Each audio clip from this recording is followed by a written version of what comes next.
Bueno, muy buenas noches a todos y gracias por su presencia en este acto que es organizado conjuntamente por la Cátedra de América Latina de esta universidad y por Entre Paréntesis.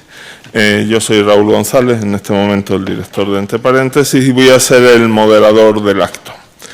Les cuento aproximadamente lo que vamos a hacer. Básicamente tendremos ahora una intervención de Monseñor Ubaldo Santana, arzobispo de Maracaibo, Venezuela, pues a lo largo de unos 30 minutos, 40, los que él estime oportunos, sobre el tema central de nuestro encuentro, que es la Iglesia frente a la crisis venezolana.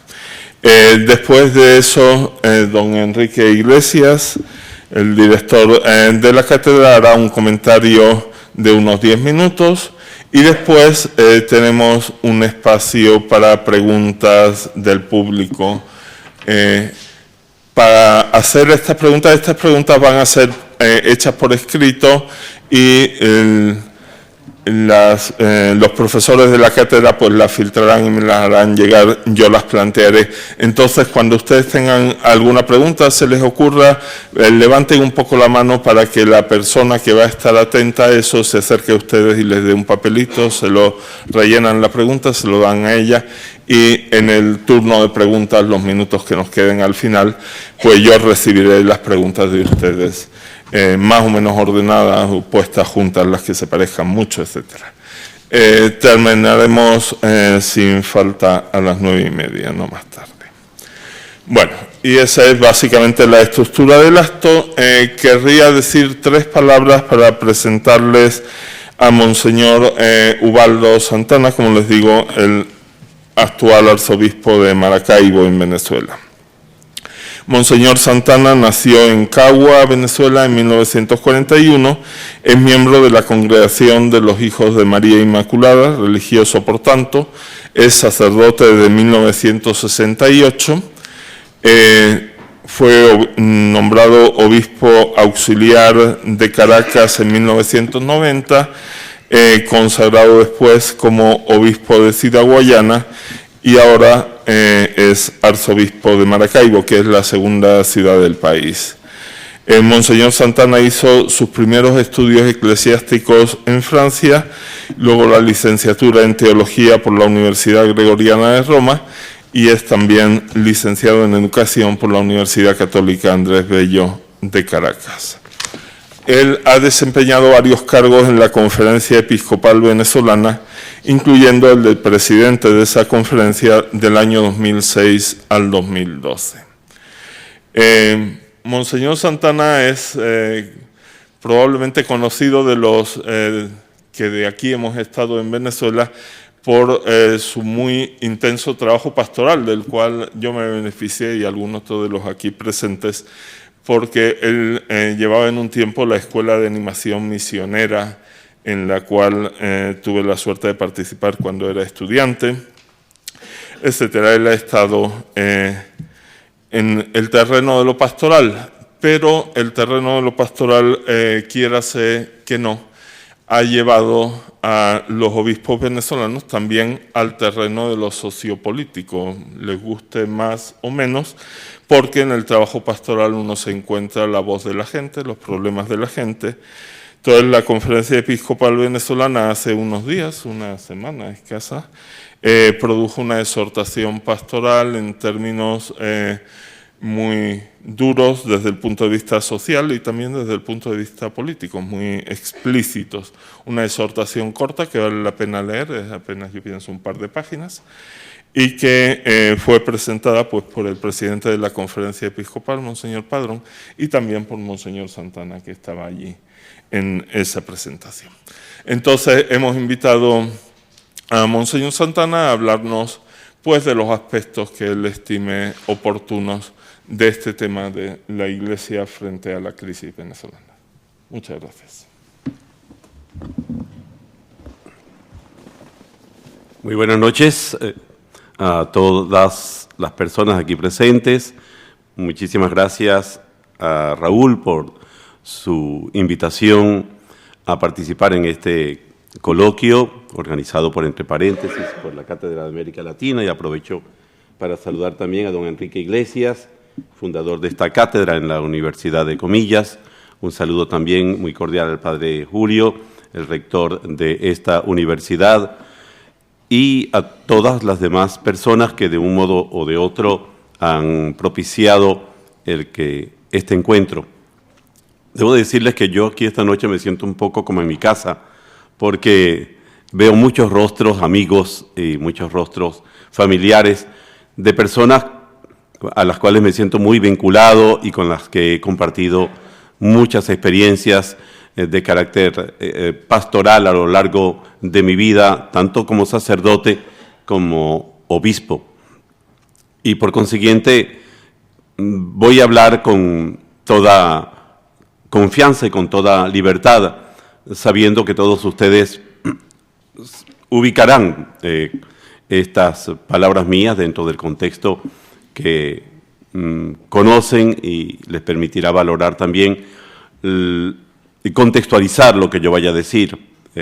Voy a hablar como obispo de una conferencia episcopal y quiero también ser consciente que la posición que nosotros hemos ido tomando a lo largo de estos años es una posición que admite diversas valoraciones.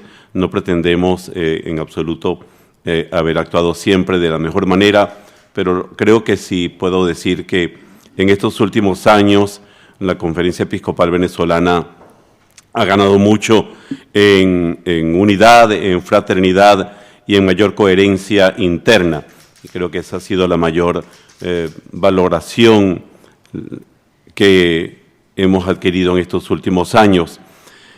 A pesar de las distintas fracturas que se han producido en el país, nuestra conferencia ha podido mantenerse siempre unida y sin quitar naturalmente las diferencias de opinión y de percepción que tengamos al interno en nuestros debates, siempre en nuestras declaraciones y en nuestras posiciones hacia afuera mantenemos una visión unitaria, sabiendo que con esta visión queremos aportarle al país un principio y un camino que es de suma importancia, como es el de buscar el encuentro, la unidad y la reconciliación. Yo quisiera empezar mi intervención aludiendo a la exhortación a la cual hizo mención Raúl en su presentación. Esta exhortación es fruto de la última asamblea de la Conferencia Episcopal Venezolana que concluyó el pasado 13 de enero. Al final de cada una de las asambleas solemos elaborar un documento y lo hacemos público el último día de cada una de las asambleas. Este documento no lo voy a leer, por supuesto, solamente quiero resumir algunas de sus partes. Lleva por título Jesucristo, Luz y Camino para Venezuela.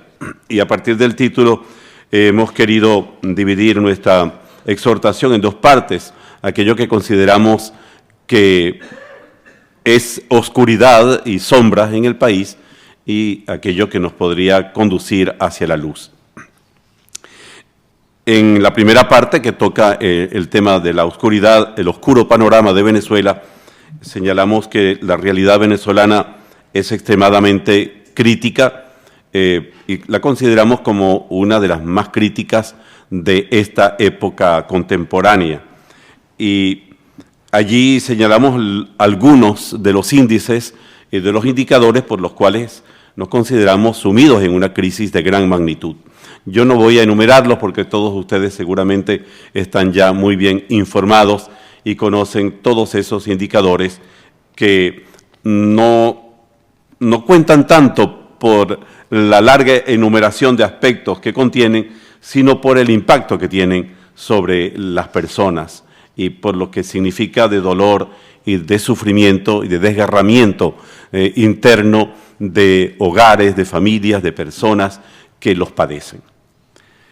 Señalamos también que la obstrucción del referéndum revocatorio del mandato del presidente de la República, que era una de las salidas constitucionales pacíficas y electorales que se avisoraban como una de las mejores maneras de resolver la crisis, porque le devolvía al pueblo su soberanía mediante la convocatoria a elecciones, provocó en el país un desencanto, un rechazo y frustración en la ciudadanía. Y hasta muchos pensaron que con la pérdida de esta oportunidad se cerraba definitivamente una puerta para lograr una vida convivencial en libertad y en mayor armonía. Señalamos, como lo hemos señalado en otros documentos, que una de las razones fundamentales que han conducido al país a la actual situación es el empeño del gobierno de imponer unilateralmente y valiéndose de todos los recursos que tiene al estar en el poder un sistema que catalogamos de totalitario y que se ha dedicado más que aplicar la Constitución Nacional Bolivariana, se ha dedicado a aplicar un plan paralelo que se llama Plan de la Patria. Le dedicamos 3 números al tema del diálogo, sobre el cual yo también voy a volver dentro de unos momentos.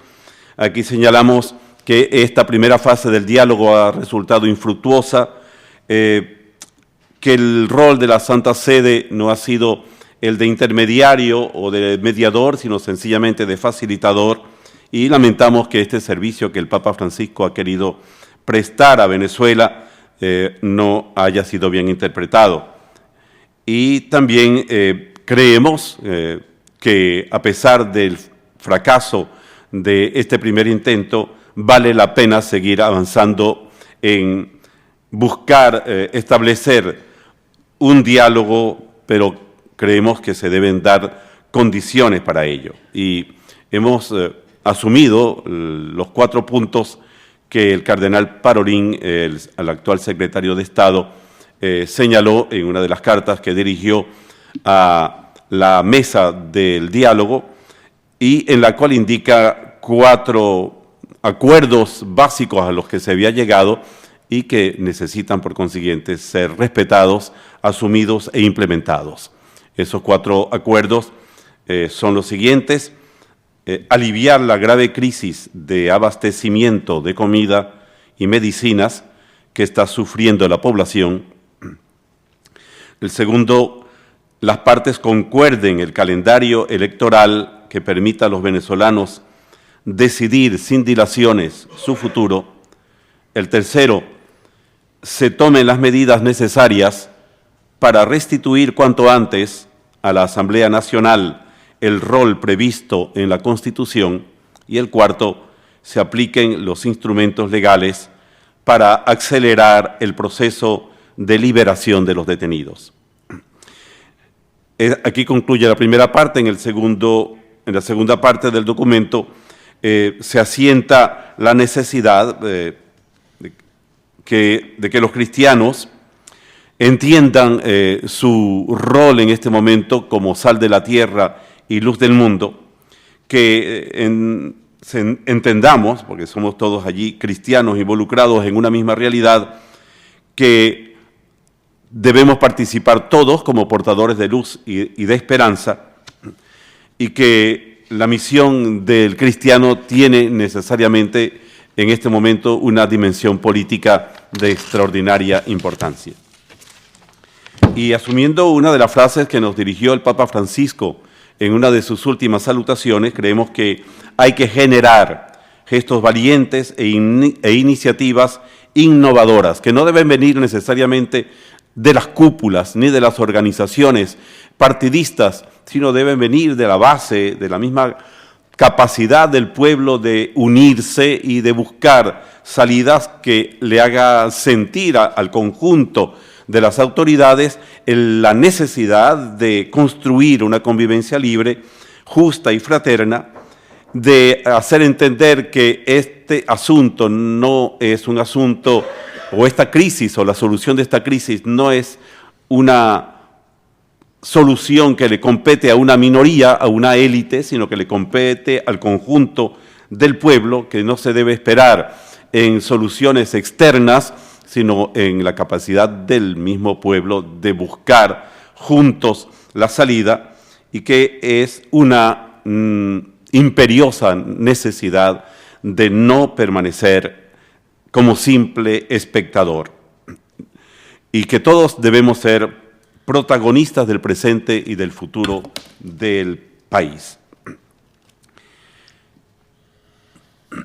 Reiteramos que las condiciones en las que vive el pueblo en este momento reclama de las autoridades respuestas inmediatas.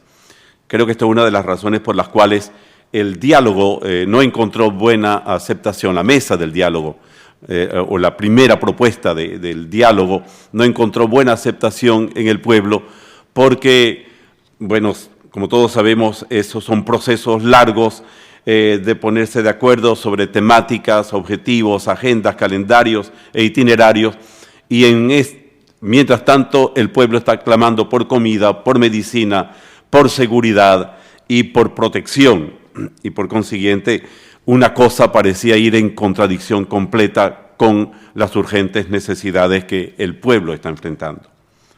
Por eso creemos que hace falta en este momento que el Estado venezolano acepte la ayuda internacional ofrecida por varios países y organizaciones. Que la Iglesia es una institución más, naturalmente, de las tantas que hay en el país, que desea poner toda su red caritativa y asistencial para ayudar, tanto en cuanto su infraestructura se lo permita, para enfrentar las carencias de tantos hombres, mujeres y niños en situación de riesgo. Y creemos que hay muchas instituciones privadas dispuestas a contribuir también al bien de todos, y que creemos también que los medios, las redes de comunicación tienen una enorme responsabilidad de promover la solidaridad nacional que lleve a encontrar respuestas valederas. En los 3 números siguientes creo que está expresado como el corazón, el meollo de esta exhortación. En la primera declaración que hacemos, la recogemos de una asamblea conjunta que hemos tenido recientemente también, unos días antes de la asamblea ordinaria, con el conjunto de las organizaciones laicales y con también grupos de laicos provenientes de todas las diócesis del país.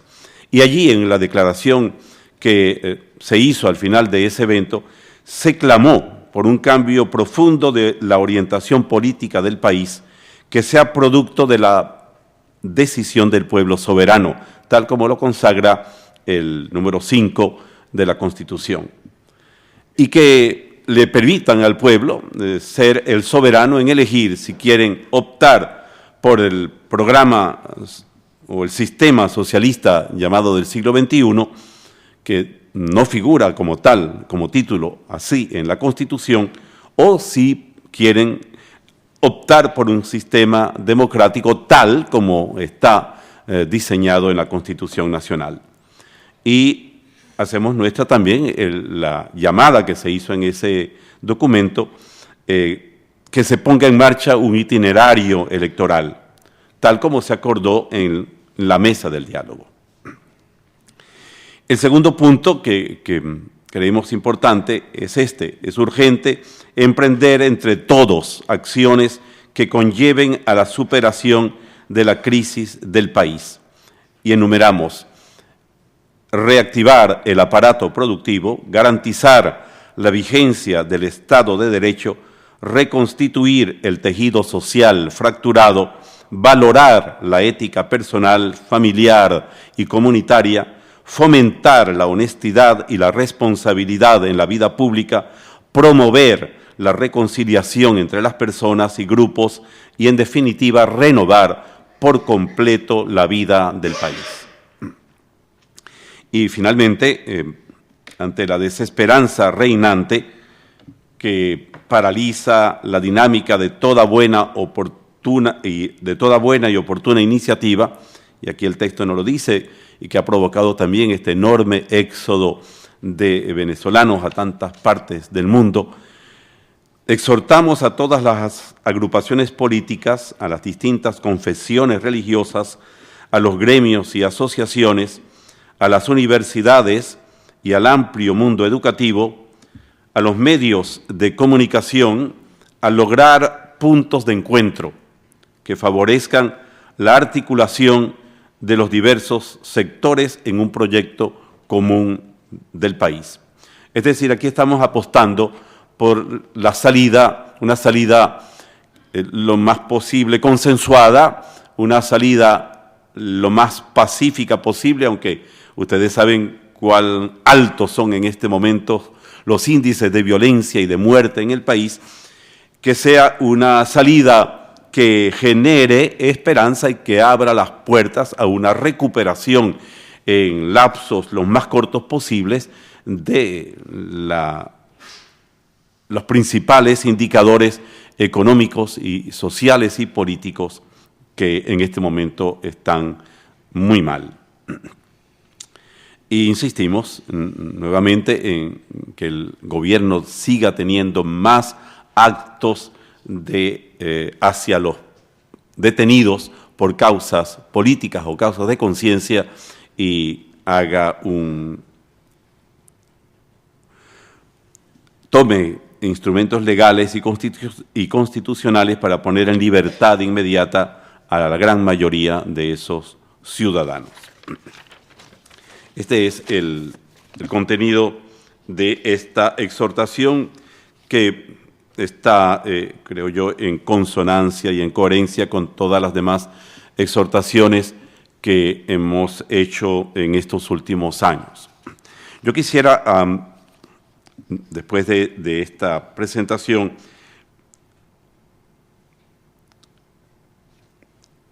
insistir en algunos puntos que me parecen que merecen que esta noche yo ponga de mayor relieve ante ustedes. En primer lugar,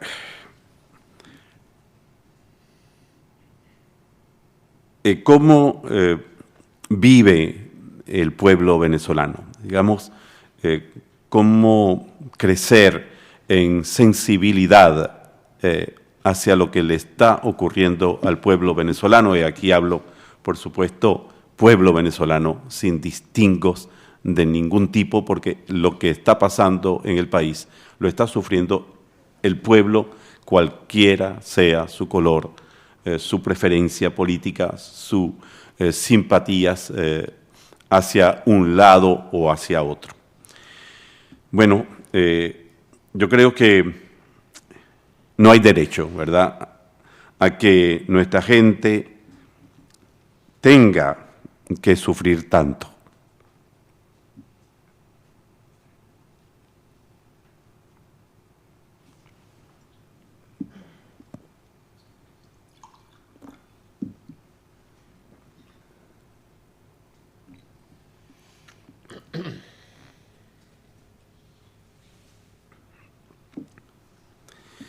Sin recursos para vivir, ni trabajo productivo, ni congruamente pagado, en una inseguridad total, viviendo en medio de grandes precariedades.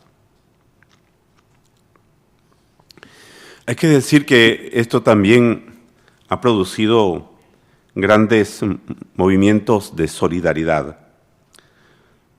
En medio de la pobreza, el pueblo ha aprendido a convivir más, a compartir. Y esa gran capacidad de convivialidad que tiene el venezolano está todavía viva. Hay gestos de buen trato, de ayuda recíproca, solidaria, y un gran amor por los niños y por los ancianos. Por eso yo creo que lo que pedimos es que esto le duela en el alma a los que nos gobiernan,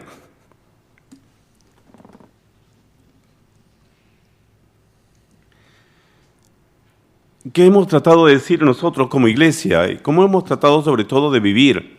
Bueno, vivir muy al lado de nuestra gente, vivir compartiendo con ellos sus dolores y sus sufrimientos. Pensamos que no es salvación digna de Dios, ni digna de seres humanos, lo que le llegue a un pueblo desde fuera y desde arriba. Solo hay salvación desde dentro y desde abajo.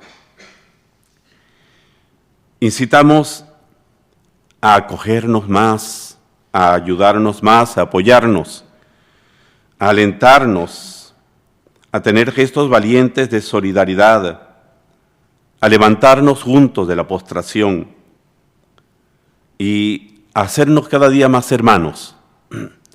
Porque naturalmente situaciones como esta tienden a generar muchos sentimientos encontrados de resentimiento, de venganza, de odio, y dependiendo del lugar o del lado en que se estén a verse como enemigos, y eso es altamente dañino para reconstruir un país.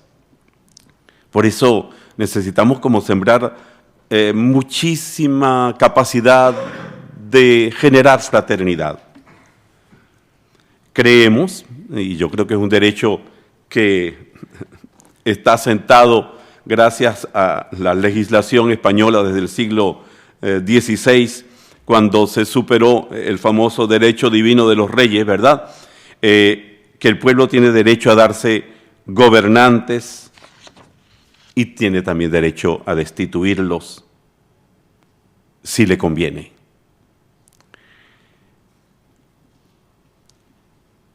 Creemos que el diálogo es imprescindible, que es un diálogo que nos incumbe a todos, que no es un diálogo solamente de los que están allí sentados a la mesa, sino que es un diálogo que de algún modo los que están allí sentados nos tienen que enseñar y educar y mostrar cómo dialogar también en los demás niveles de la vida social del país. Y todos tenemos, por consiguiente, que sentirnos allí presentes y si es necesario tenemos que presionar para que se dé hasta lograr los resultados esperados. Sabemos que en este momento es como el único resquicio que se ve abierto para un futuro, un cambio sin violencia y sin generar mayor cantidad de muerte. Y bueno, en medio de todo esto yo creo que nos hace falta una nueva y renovada toma de conciencia a nivel global, una visión que rompa los sectarismos y nos haga ver el país como un conjunto, que nos haga sentir y vibrar como un solo pueblo y que dejemos de lado tantas polarizaciones que nos han hecho a lo largo de estos años tanto daño.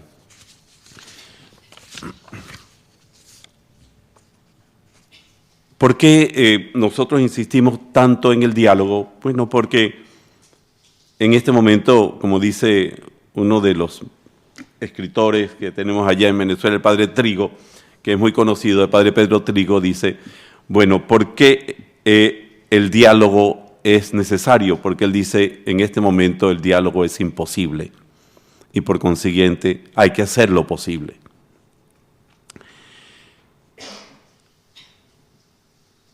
Y hay muchas razones por las cuales hasta ahora los que se han sentado allí dan muestras de que pareciera imposible el diálogo.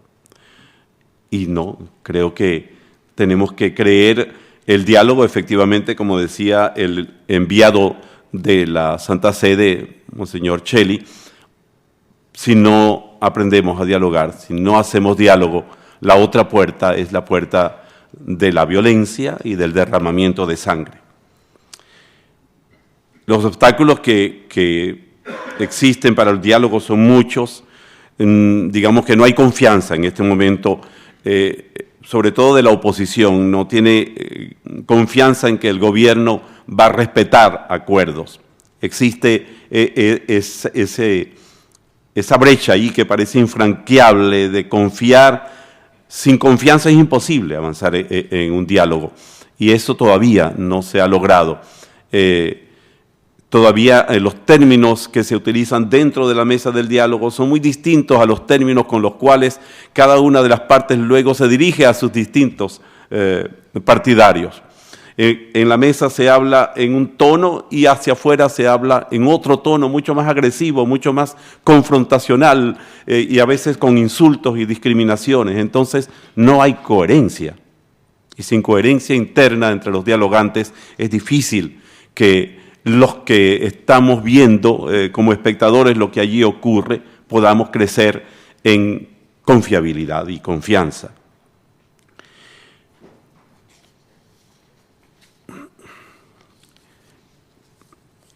También yo hago mía algunas actitudes fundamentales que se tienen que abandonar definitivamente, tanto allí dentro de la mesa como nosotros, los que vivimos en el conjunto social.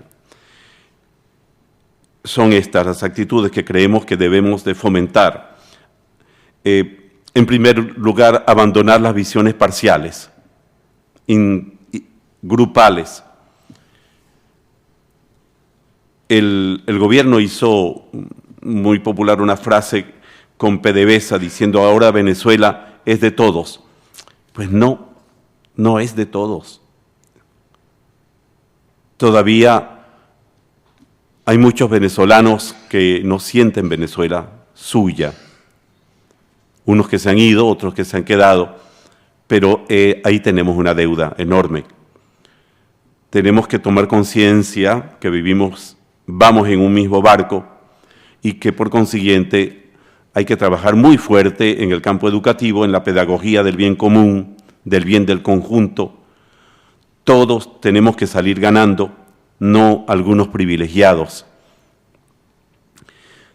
En segundo lugar, abandonar la mentalidad justiciera de venganza a la que yo aludía. Se ha alimentado tanto la agresividad que pensamos que la salida tiene que ser con la pérdida de los que en este momento tienen responsabilidades, y quisiéramos ir inmediatamente a juicios y a juicios muy severos. Yo creo que allí hay un fondo de resentimiento que se tiene que superar. No digo naturalmente que no haya justicia, naturalmente, claro que tiene que haber justicia, y la justicia en la verdad, y tiene que haber resarcimientos también, sin duda, pero si eso se antepone a la búsqueda de una solución conjunta de los graves problemas, lo que vamos a lograr es una mayor fractura del país antes de abordar aquello que nos llama a mancomunarnos para trabajar y salir juntos del atolladero, porque de nada nos serviría que los que no han gobernado bien o no han actuado bien recibieran castigos si eso conlleva a dilatar más todavía las soluciones que el país reclama. También creo que tenemos que abandonar una actitud que se ha ido generalizando en Venezuela, que es la actitud de que todo se compra, todo se paga. Es como la mentalidad en que hoy en día todo tiene precio. La miseria tiene precio, la pobreza tiene precio, el kilo de arroz tiene su precio, pero tiene además un sobreprecio que yo te cobro porque yo lo conseguí a un precio preferencial, pero no te lo voy a vender a ese precio preferencial. Si quieres arroz, cómpramelo al precio que te lo estoy vendiendo. Y eso es doloroso, porque ya aquí hemos caído en la explotación del pobre hacia el pobre. Y yo creo que esto es difícil, pero los partidos tienen que postergar sus intereses partidistas y grupales. Sus afán de querer protagonizar el presente y el futuro de Venezuela en cargos importantes. Y creo que tienen que aprender a mirar un poco más, mirarse un poco más unos a otros y mirar un poco más juntos a lo que está afectando al pueblo. Otra actitud que es importante, abandonar esquemas y miradas ideológicas.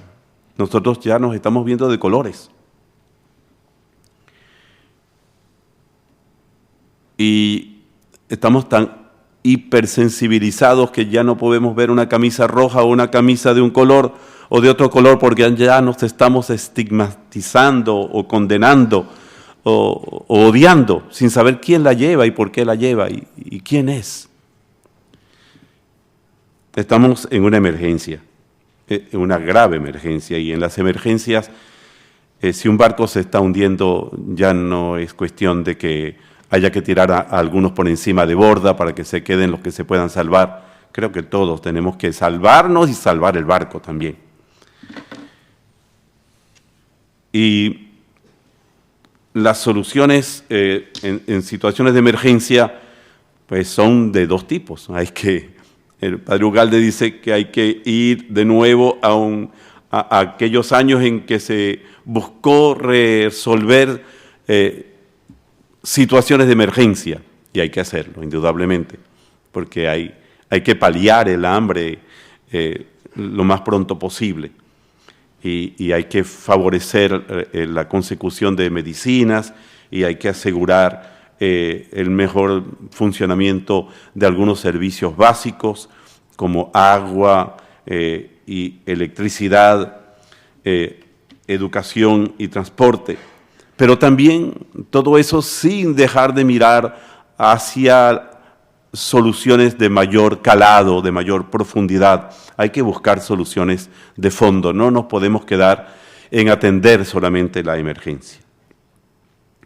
Y bueno, repito, necesitamos entre todos, no creo que la Iglesia tiene un rol allí que hacer y que jugar, pero necesitamos entre todos cultivar la conciencia de lo que significa el sufrimiento humano, del otro.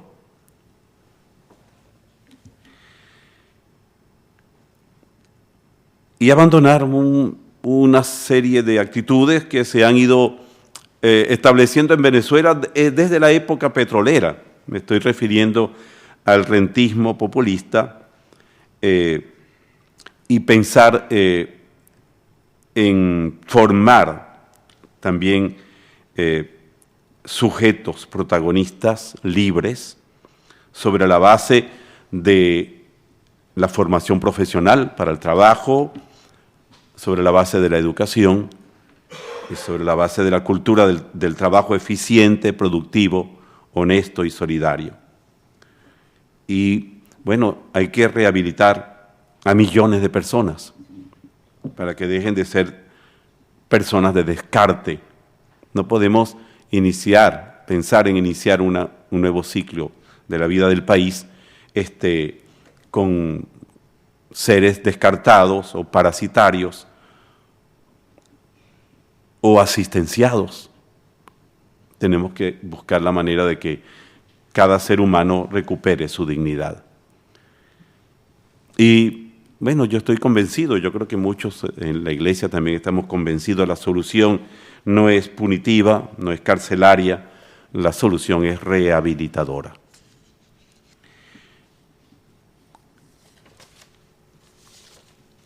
Quisiera decir ahora unas palabras, si tengo tiempo.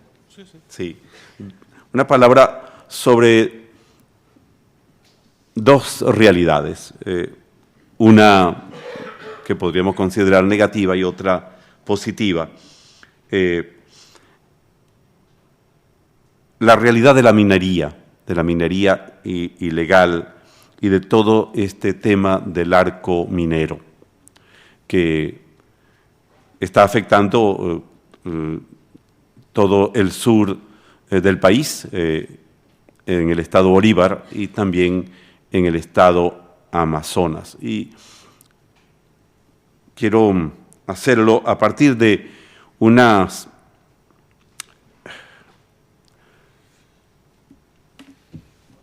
unas peticiones, digamos, unos manifiestos que organizaciones indígenas le han dirigido al presidente para que tome medidas contra la minería ilegal en Amazonas.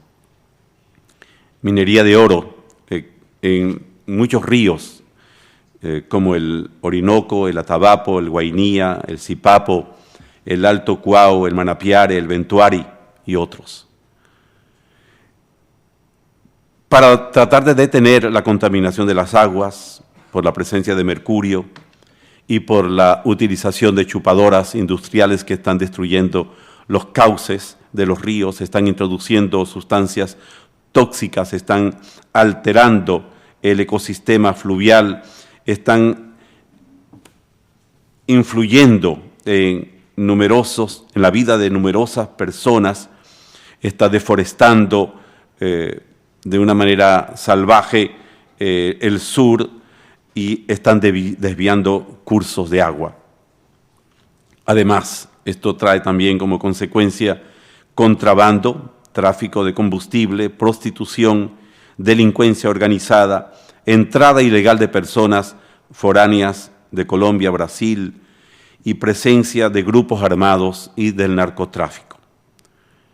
Y esto con una gran amenaza a todas las áreas llamadas protegidas, porque son áreas forestales y parques nacionales donde están los principales manantiales y las cabeceras de los ríos que están nutriendo y asegurando la vida de todas las poblaciones indígenas y también de los recursos hidráulicos y energéticos del país. El arco minero, el así llamado arco minero, tiene que ver fundamentalmente con la extracción de oro y hay que decir que hasta ahora, según no lo digo yo, que no soy especialista en esta materia, pero lo dicen los estudiosos y los técnicos, que hasta ahora no existe una tecnología de bajo impacto, no existe hasta ahora una minería sustentable. Esta actividad que se está presentando en Venezuela como una alternativa para la Venezuela petrolera, no está demostrando que sea una alternativa válida. Es más bien otra actividad que prolonga la minería extractivista que se viene practicando desde la extracción del petróleo, es decir, una minería también de tipo rentista, no genera buen vivir ni en los que la explotan ni en sus productos, porque el oro, a diferencia del petróleo, no produce productos derivados. Esa podría ser una de las razones por las cuales se puede justificar la explotación del petróleo, pero el oro en sí es una minería que no produce de ningún tipo de derivado. No es, además, en este momento, una minería lícita y ordenada. Existe, naturalmente, ahora, con algunas medidas de concesiones que ha tomado el gobierno, una minería llamada lícita, una minería permisada mediante concesiones entregadas a empresas privadas de diversas nacionalidades. Pero nos preguntamos, ¿es una minería ordenada? Por ejemplo, nos podemos hacer estas preguntas. ¿Conocemos exactamente cuáles son nuestras reservas? ¿Sabemos lo que estamos entregando en cantidad y en calidad? ¿Sabemos quién maneja en este momento la información sobre la minería, tanto ilegal como legal? ¿Dónde podemos acceder a una información objetiva y fidedigna que nos permita cuantificar y cualificar lo que está ocurriendo en esas zonas sometidas a una intensa explotación minera? ¿Ha habido consulta pública para saber si debemos entregarle esto a empresas extranjeras, porque, como vemos, lo que allí está en juego afecta al conjunto del país, afecta a todo el país y afecta a todo el globo planetario, como nos lo ha señalado el Papa Francisco en la encíclica Laudato Si. Esto no es solamente, la extracción no es un punto de impacto local, ni siquiera nacional, es una acción transgeneracional.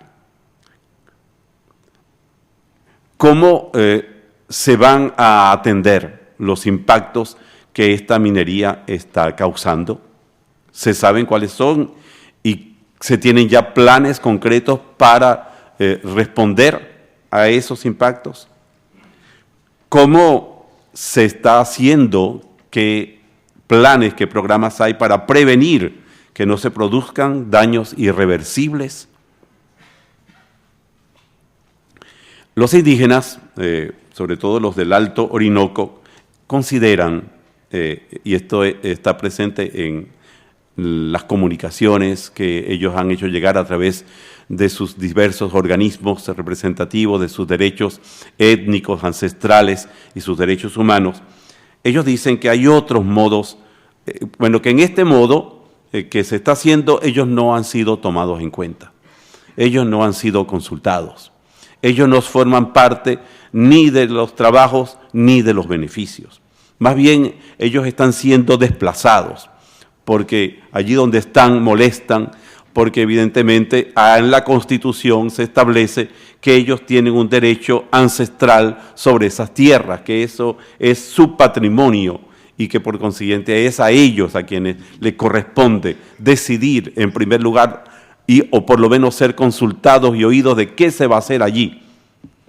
Ellos dicen que eso no los está favoreciendo en absoluto. Hay otros modelos sustentables no asociados a la minería de oro. Energía,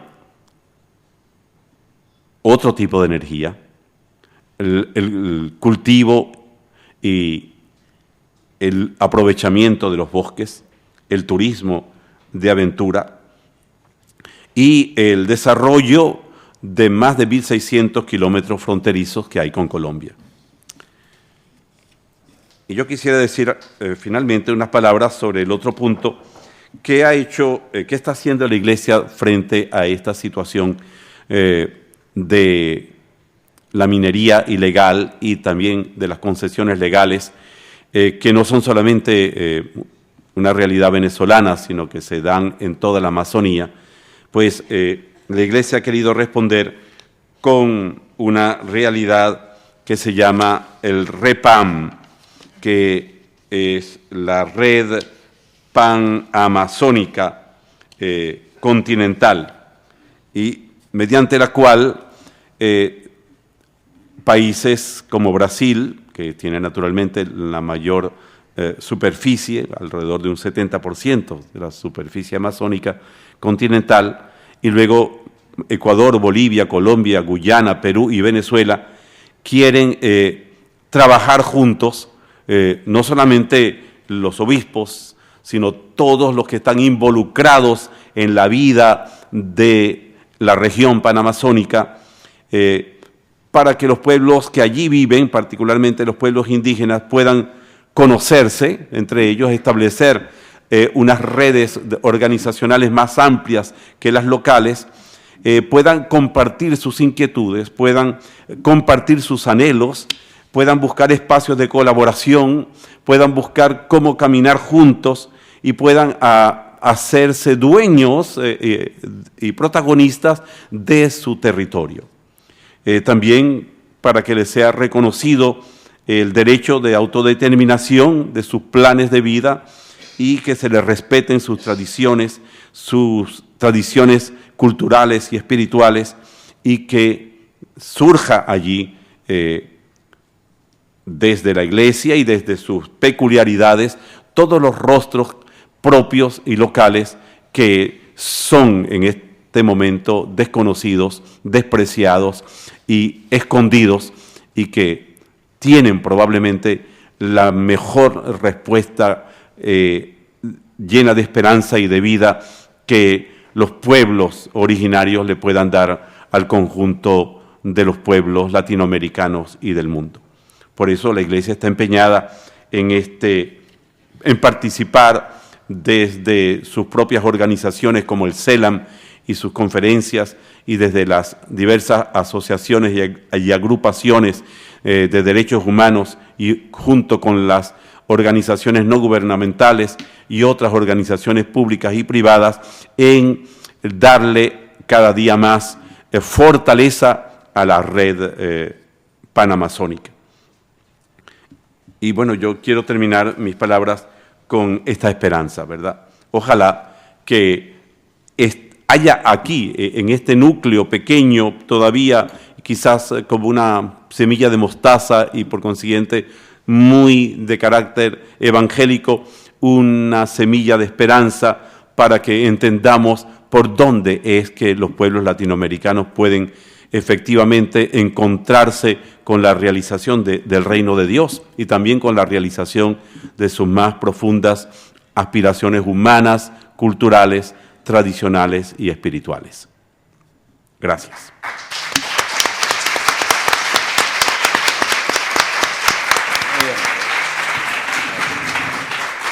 Muchas gracias, Monseñor Santana.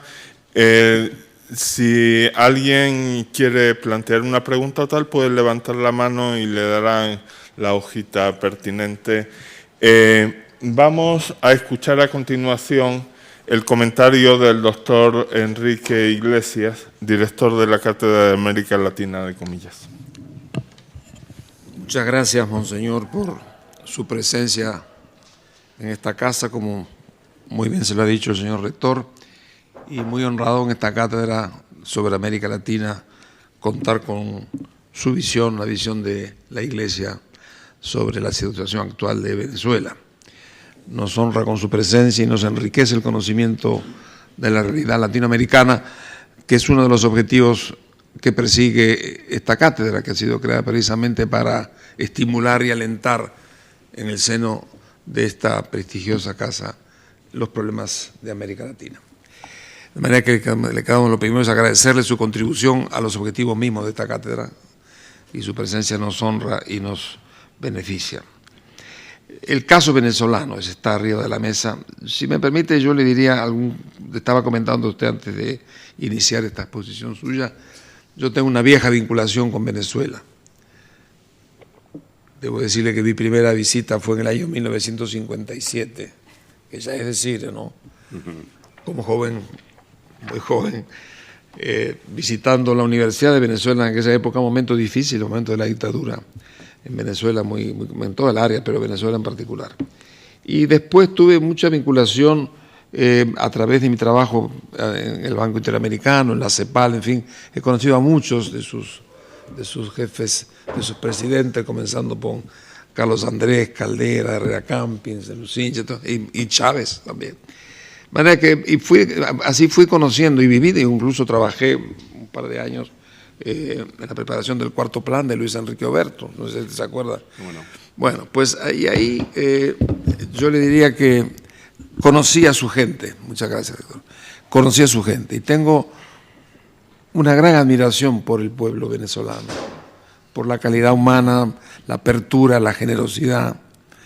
Y lo digo sin ánimo de halagarlo, pero lo cierto es que lo siento así. Y tengo muy buenos amigos, algunos cuales ya no están con nosotros, pero aprendí un poco a estimular un pueblo abierto y generoso. Y sobre todo una cosa que tiene su país, que es muy importante, en su país se siente América Latina. Eso lo han heredado del Libertador, es real, en América Latina cuenta es un hecho que ha estado presente, y eso, por cierto, lo hace más querible para los que somos iberoamericanos. Usted planteó muy bien el caso venezolano, la crisis venezolana. Es una crisis realmente muy compleja, como usted mismo lo dijo en sus primeras palabras, porque aquí primero hay un tema político muy fuerte, el tema de las instituciones, es el funcionamiento institucional y el tema de los conflictos ideológicos que hay en la conducción del Estado. Hay un tema social muy fuerte, la sociedad venezolana está profundamente dividida y enfrentada, como lo estamos viendo todos los días. Y se le agrega a eso una gran crisis económica, donde hay ciertamente problemas de gestión económica interna, pero también ha habido el agravamiento de los últimos tiempos para Venezuela de la caída espectacular del precio del petróleo, que ha sido un fenómeno que para un país que depende en el 80-85%, no sé cuánto, de sus exportaciones del petróleo, esta caída espectacular ha sido realmente un golpe fuerte. Se suman entonces problemas de gestión y problemas económicos importados por esta vía. De manera que es una realidad realmente muy compleja, pero es muy importante también que digamos que no es un tema que solamente pueda interesar a los venezolanos, importa a toda América Latina. Venezuela es un país muy importante en América Latina, comenzando por las relaciones con sus vecinos. Por tanto, el acontecer de lo que pueda ocurrir para bien o para mal en Venezuela nos importa a todos los latinoamericanos, y de ahí un poco el interés que tiene el esfuerzo que está haciendo la Iglesia. Yo quiero felicitar al Santo Padre de haber puesto con mucho coraje, porque entrar en este conflicto tan complejo tiene riesgos, pero creo que está bien lo que ha hecho la Iglesia y lo que ha hecho la Conferencia Episcopal en particular, que usted nos ha descrito aquí como un tema que exige la solidaridad de todos, y aquellos que pueden tener impacto o influencia espiritual, moral o política, pues tengan que usarlo para poder ayudar a salir de este tema que, como digo, es venezolano, pero también es latinoamericano y nos importa a todos.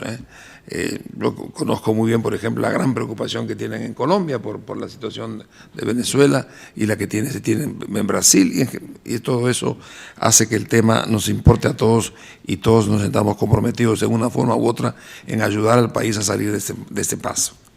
Creo que me parece que la idea usted destacó muy bien que la Iglesia no es mediadora, sino facilitadora. Importante esto, porque es un rol, yo diría, superior, porque se trata fundamentalmente de colocarse por encima de las distintas visiones y tratar de estimular los encuentros a que debe llevar un diálogo fecundo, ¿verdad? Yo creo que los 4 puntos que usted menciona en la Conferencia Episcopal, el hecho de hacer frente al tema fundamental del abastecimiento de alimentos y medicina, me parece un tema inmediatamente, es muy importante, porque creo que ese tema además dificulta todo, porque cuando la ciudad está abatida y enojada, es muy difícil encontrar soluciones. Yo creo que ese primer tema es fundamental, es decir, el hecho que se pueda realmente aliviar estos temas abriría un campo a una buena voluntad que hoy es muy difícil de encontrar porque la gente está sufriendo. Entonces, de alguna manera, eso es un tema fundamental. Yo creo que usted señaló además las distintas ofertas y posibilidades. Yo creo que ahí hay un tema que creo que habría que profundizar, porque, como digo, la facilitación que trae el mejoramiento de la condición económica facilita la buena voluntad y la capacidad de dialogar y comprometer. Creo también que usted mencionó además la necesidad de un calendario electoral, creo que se ha visto afectado ahora por lo que usted mismo mencionaba, hay que ver qué significa esto en la práctica política del país. Creo además que el hecho de poder encontrar la forma de acceder a la restitución de los poderes del Poder Legislativo es otro tema muy importante, y me parece que lo es también el acelerar, usted mencionaba la liberación de los presos políticos. Creo que eso forma un paquete razonable, que yo creo que es una buena base como para empezar a construir el consenso tan necesario. Ahora, yo comparto también lo que usted dice con respecto a la necesidad de superar ópticas grupales que operan tanto en el gobierno como en la oposición, que es el otro aspecto. Se ha complicado un poco el proceso por la propia visiones grupales que habría que descubrir tanto en un lado como en otro. Creo que las soluciones deben ser soluciones miradas venezolanas, esa cosa, y que de alguna manera, como usted bien plantea al final, aquí no hay otra opción que el diálogo para evitar la violencia, que sería catastrófica en sentidos humanos, políticos e históricos. Yo creo que es fundamental en ese sentido todo lo que se puede hacer.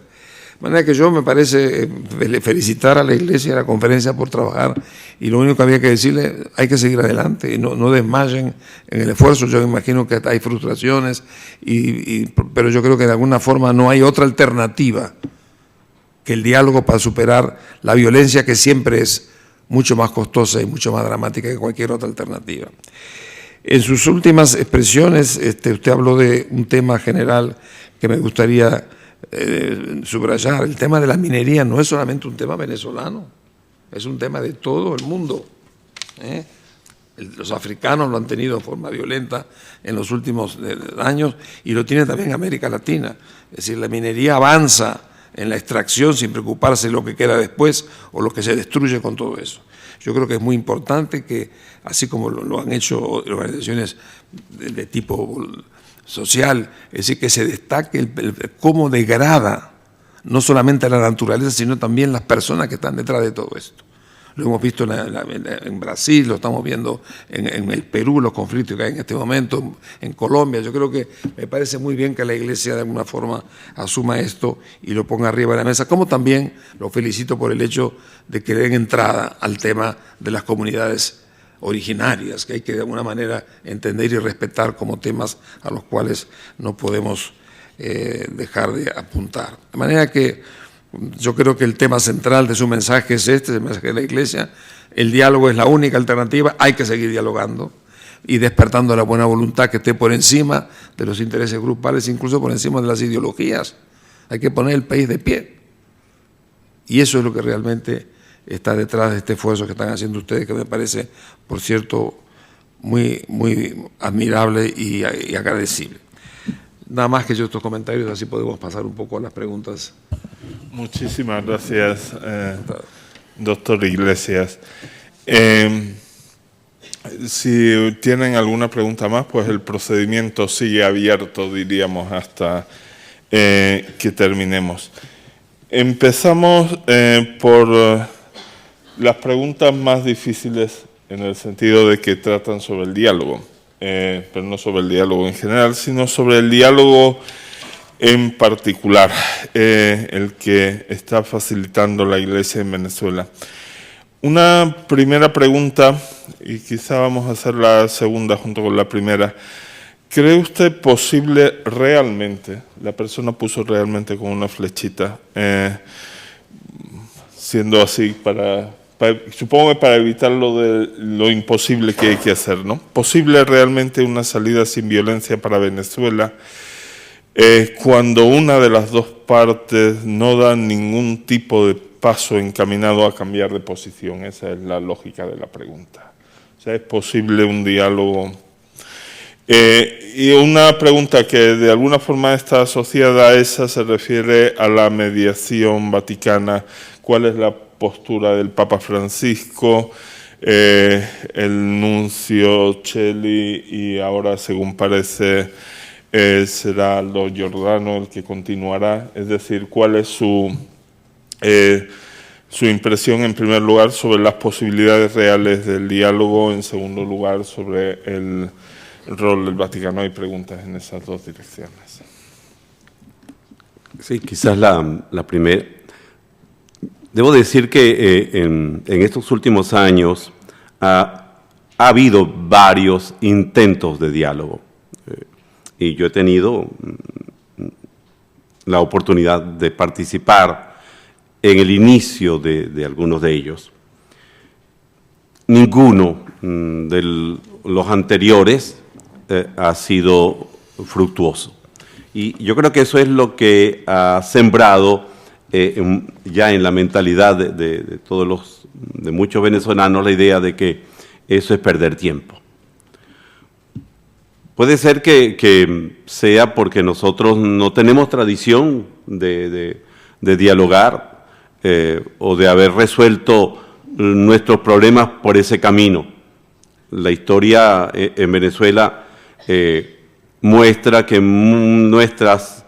nuestros cambios históricos y nuestros cambios de gobierno, excepto muy pequeños periodos, han sido por la fuerza, por la imposición. Aquí llego yo, aquí me pongo yo y aquí quedo yo. Entonces, en nuestra cultura quizás no existe memoria de que el diálogo en algún momento haya funcionado y haya servido para algo. Claro, esto juega en contra de la aceptación del diálogo ahora como una posible salida. Yo creo que es algo novedoso en ese sentido, algo que va en contracorriente quizás de nuestra manera de ser. Le agradezco al doctor Iglesias sus ponderaciones sobre el pueblo venezolano, pero yo creo que aquí en este punto nosotros tenemos un déficit. No hemos tenido tradición de diálogo. Hemos tenido hombres brillantes, yo creo que han sido grandes cauces de diálogo y de reconciliación. Voy a mencionar uno de ellos, don Arístides Calvani, que fue un hombre que contribuyó a la democratización de muchos regímenes en Centroamérica. Pero quizás son excepciones las que tenemos allí, ¿no? Pero como pueblo, a lo mejor no hemos tenido esa práctica suficientemente desarrollada. Yo entiendo perfectamente que todavía pese sobre nosotros ese pesimismo, ¿verdad? Y nos preguntemos, ¿eso será posible? Pues yo creo que tenemos que ir tomando conciencia de que ese es un camino por el cual tenemos que andar. Camino difícil, un camino largo y arduo, porque nos tenemos que convencer nosotros primero, tenemos que creer en el diálogo como una fórmula humana, humanitaria y reconciliadora, pero tenemos además que aceptar nuestros déficits y ver cómo aprendemos y cómo echamos adelante escuelas y expresiones y caminos para aprender a dialogar. Porque hoy están sentados quizás personas que no tuvieron esa formación y que no han sido preparados para dialogar. Quizás se les va a hacer difícil, pero a la vista de eso yo creo que tenemos que pensar en el futuro y tenemos que prepararnos, porque yo creo que todos los grandes conflictos han terminado, por lo menos los contemporáneos que yo sepa, han terminado en una mesa. Quizás no siempre ha sido mesas de diálogo, muchas veces han sido mesas de negociación, donde se han jugado un poco la suerte de países y de regiones, pero siempre se termina en una mesa. Y yo creo que es mejor terminar en la mesa antes de que haya demasiada sangre derramada. Decir que vamos a poder salir del diálogo, el diálogo nos va a permitir salir sin violencia, es difícil porque ya llevamos un historial de violencia enorme. La cantidad de muertes que hay en el país supera, yo creo, que las muertes que se producen por algunas guerras en el mismo Medio Oriente. Pero yo creo que el diálogo sigue siendo, aquí asumo la palabra de don Enrique, que tiene mucho más experiencia que yo por haberse movido en ese vasto campo de América Latina. Yo creo que para Venezuela y para América Latina es fundamental que aprendamos a dialogar y lo hagamos cada día mejor.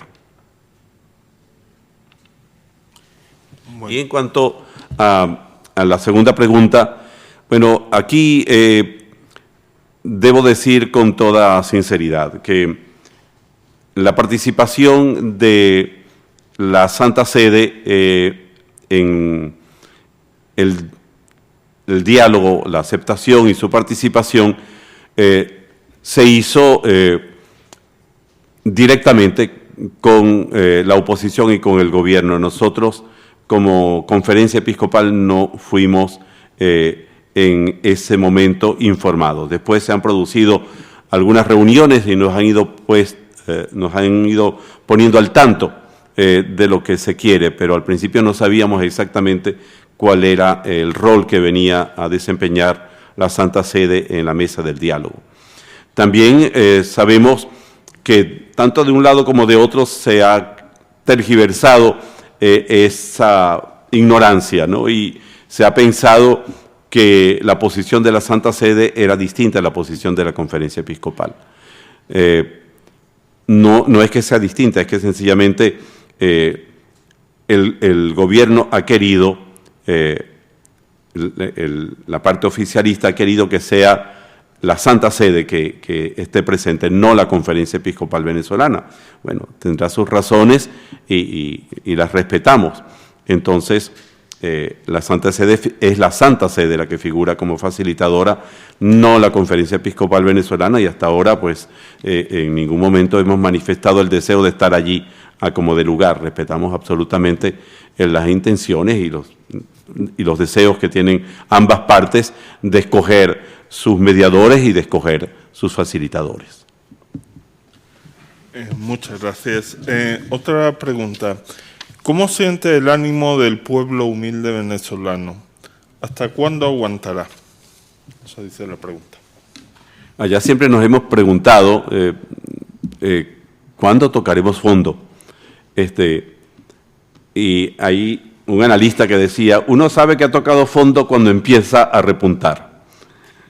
Entonces, no sé si eso es así, pero parece que es la realidad. Se sabe que se toca fondo cuando levantamos cabeza y empezamos a subir. Entonces, yo creo que todavía no hemos tocado fondo. Esto ha hecho mella en el pueblo venezolano. El pueblo venezolano tiene una enorme capacidad de aguante. Quizás un aguante mezclado con pasividad y bastante de indiferencia. En el sentido de que esto de lo político siempre lo hemos creído como un papel, un rol de unos cuantos, de unos escogidos, de una élite. Y a pesar de que, y hemos tenido poca práctica democrática, en realidad el país ha conocido muy poco tiempo de vida democrática y mucho tiempo de vida militar, caudillista y dictatorial. Entonces no hay práctica tampoco de la participación, de sentirse copartícipe de una gestión en el nivel nacional. Por eso, incluso en la época democrática y ahora, pues hemos dejado que hagan y que digan y que organicen, pero ahora nos damos cuenta que eso ha ido repercutiendo en perjuicio de la misma población. Y eso ha hecho que hoy en día quizás hay un enorme escepticismo en la capacidad de nuestros políticos de resolver nuestros problemas. Claro, cuando se tiene este tipo de percepción es peligroso, porque entonces se piensa, si no es la vía política, entonces ¿cuál es la vía? Porque entendemos que la vía política es la vía institucional, es la vía civil, es la vía electoral, es la vía constitucional. Si esa no es la vía, ¿cuál es la vía? Entonces, esto tiene muchas veces al pueblo sumido en la confusión, otros en el pesimismo, y bueno, entendemos las razones por las cuales muchos dicen mejor es irse de aquí, porque esto no tiene, como dicen allá los venezolanos, esto no tiene compón, no se ve arreglo ni salida por ningún lado. Entonces, en el fondo, yo diría que todavía prevalece mucho en el ánimo del pueblo sencillo y humilde, mucho de la indiferencia, del pasivismo y del defetismo, en el sentido de que cree que esto no va a salir adelante. Y la prueba, la prueba no es prueba, pero una de las manifestaciones es que los venezolanos hemos aprendido a resolvernos nuestros problemas internos inmediatos ayudándonos unos a otros. Es verdad, en este momento hay una fractura, hay una polarización y hay una fractura también dentro del pueblo mismo, porque hay quien le está vendiendo y sobrevendiendo los productos a otros. Y eso es algo no nuevo, quizás está dentro de nosotros, es parte de nuestra cultura y no lo sabíamos. Tenemos que aprender a conocernos también como pueblo y a aceptar nuestras cualidades y nuestros defectos.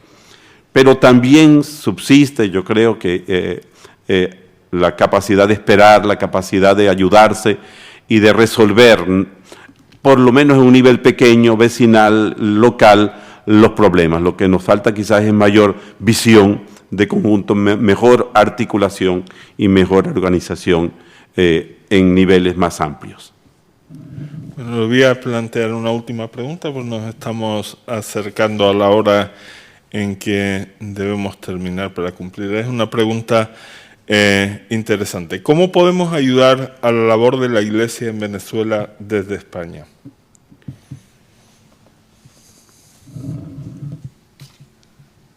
Yo creo que hemos tenido, en primer lugar entendamos, ¿verdad?, que la Iglesia no es la jerarquía, la Iglesia no es el episcopado, la Iglesia es el pueblo de Dios en su conjunto.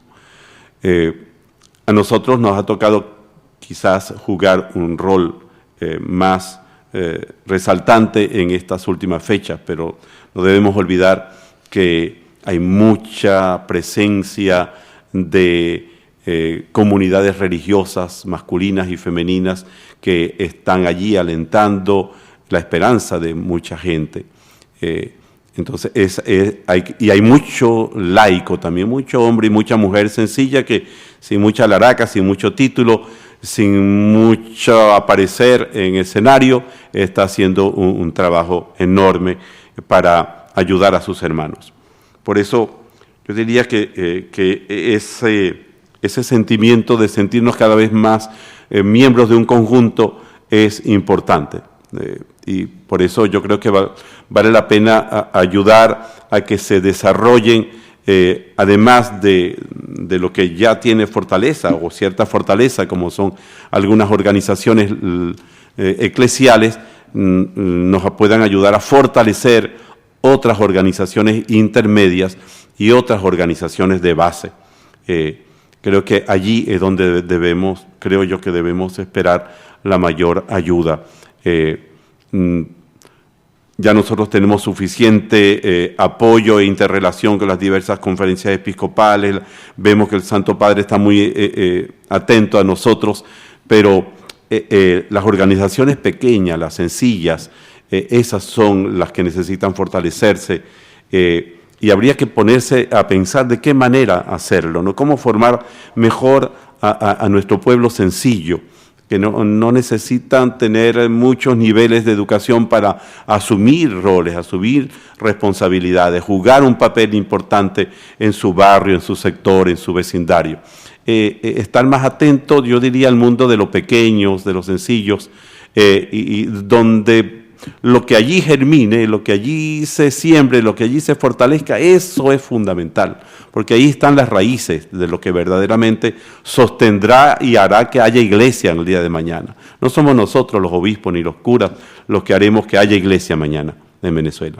Son los laicos, son el pueblo de Dios y el pueblo sencillo y humilde. Ese es el que asegura que haya iglesia mañana. Por supuesto, muy unido a sus pastores, y eso lo tenemos nosotros muy claro. Si algo ha crecido en Venezuela en este momento, ha sido un gran sentimiento de solidaridad entre los distintos niveles de la vida de la Iglesia. Laicos, organizaciones, movimientos religiosos, religiosas, sacerdotes, obispos. Nos sentimos cada día como más hermanados y nos apoyamos, buscamos por lo menos cada día, intentamos apoyarnos más unos a otros. Pero donde está la parte débil es sin duda alguna allí en esas organizaciones que apenas están empezando, que están allí a lo mejor asomando un poco la cabeza y que necesitarían recibir más refuerzo. Yo no sabría decir el cómo, ¿verdad? Porque no estoy aquí en España, no vivo en España, no vivo en Europa. He vivido muchos años aquí, pero años atrás no es la Europa, la que yo conocí, no es la que se está fraguando hoy. Yo diría que les tocará a los venezolanos que están aquí, a los latinoamericanos y a tanta gente española que ha vivido en Venezuela, que tiene vínculos con Venezuela, que está relacionada con Venezuela y que pertenece también, sea a la fe cristiana o que sencillamente cree que desde su posición, que no sea cristiano o tenga otra ideología, vale la pena ayudar a esta organización a buscar las maneras en que se fortalezcan estas organizaciones que para mí son las más importantes. Pues muchísimas gracias, doctor Iglesias. ¿Tiene usted algunas palabras para terminar? No, simplemente agradecerle, monseñor, por sus palabras y sobre todo por haber traído aquí un poco la dimensión de la crisis que vive su país, ¿verdad?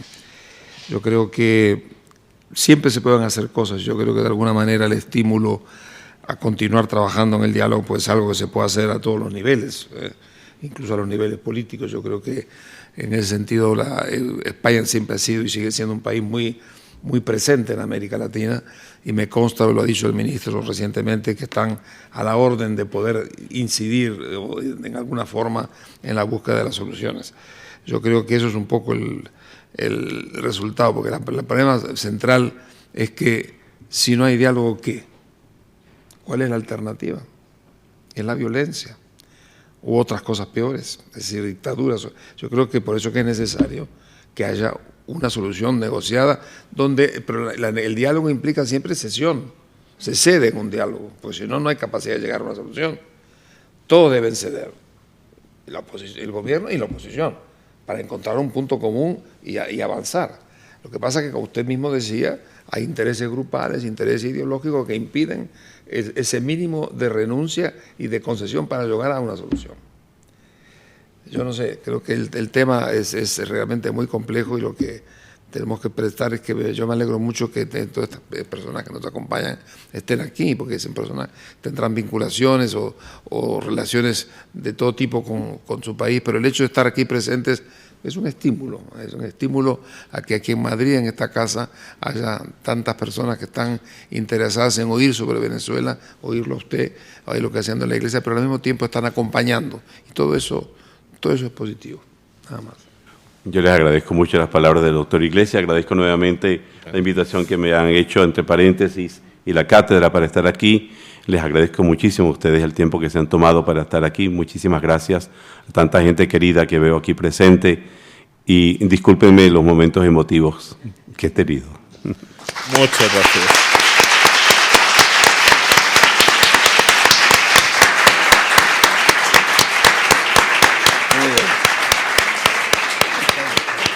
Pues muchas gracias a ambos y a todos ustedes por su presencia. Buenas noches.